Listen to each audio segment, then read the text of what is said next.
Hello, guys, and I welcome you all to this next episode, which is just a continuation of the first. I understand to say in the first episode, we're looking at the origin of stress, the sources or the events which result in subjection of somebody to stress. But today, allow me to express now the stress model. So, the stress model is basically the series of or the sequences of events that have to take place from the moment somebody has been subjected to stress up to the point where they have to face those effects of stress.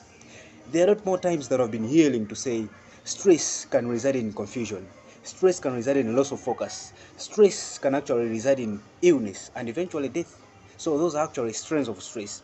But then there has to be a series of processes that have to take place up until somebody moves from the point where they've been subjected to stress up to the point where their body now has to face all those consequences. The first scenario is just the stance where we are looking at a situation where somebody has encountered stress.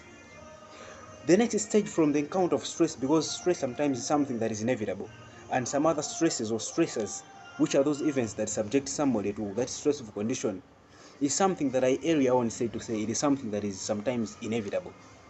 So now, after someone has been subjected to stress, there is a second stage which is very crucial. That is the stage of thought. In this one, we can sometimes refer to it as the cognitive appraisal. This is the stage where somebody has now to interpret using their thoughts that particular situation. So it is that stage which involves the evaluation as well as the interpretation of a particular situation. And believe you me, certain situations can be interpreted both negatively or positively.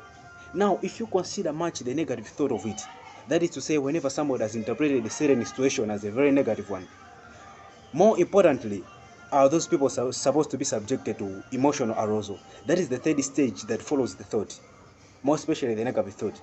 So it means in this case, that emotional arousal is going to be something that is going to be actually accompanied by a series of qualities that you see in somebody. This is the stage where somebody expresses anger, shyness, fear, or any other feeling of overwhelm. That is actually something that follows the negative thought. A lot more to this negative emotional arousal is just something that is negative to the negative physiological arousal.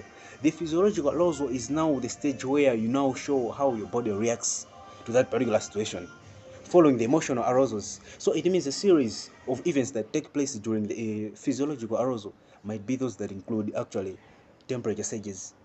You have ever encountered a case whereby you have to stand in front of people and then deliver something.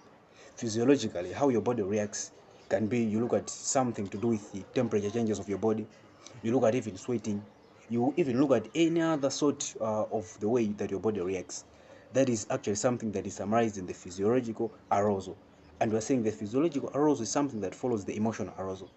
And then if the physiological arousal has been chronic, that is to say has been expressed over a long period of time, has been made into something that has become part and parcel of somebody's body, it means it is something that is going to result in the chronic consequences. And these chronic consequences are the ones which we are summarizing into as strain. That is to say, the impacts that are going to be on your body, and those impacts are something that is everlasting, not really everlasting, of course, but something that might last for a long period of time. This one is definitely something that is going to start with the person losing their mental state of well-being. And as this happens, there is definitely loss of focus on whatever projects that you're working on, whether be it school or another business. Then this is something that technically results in confusion. Confusion leads into illness, and these illnesses are those that are stress-related illnesses, and a lot more there are. Finally, it is something that might sometimes on a side note result in death. So it means it is something that is showing to say there's a lot more negativity that somebody can be subjected to just because of the exposure of themselves to stress. And a lot more of this, we can see that the pivot point is where now there's an element of thought to say how we interpret situations might be something that can predict as to whether we're going to have that particular stressful encounter as being something that is leading to a negativity in life or a positivity.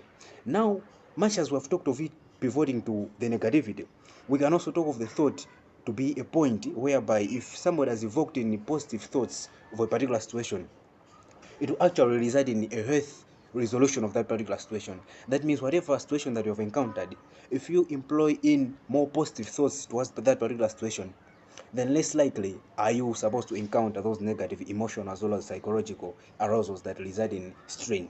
So this, in short, we're saying stress can be managed, more especially at the point whereby we have now to interpret those particular situations in a positive way.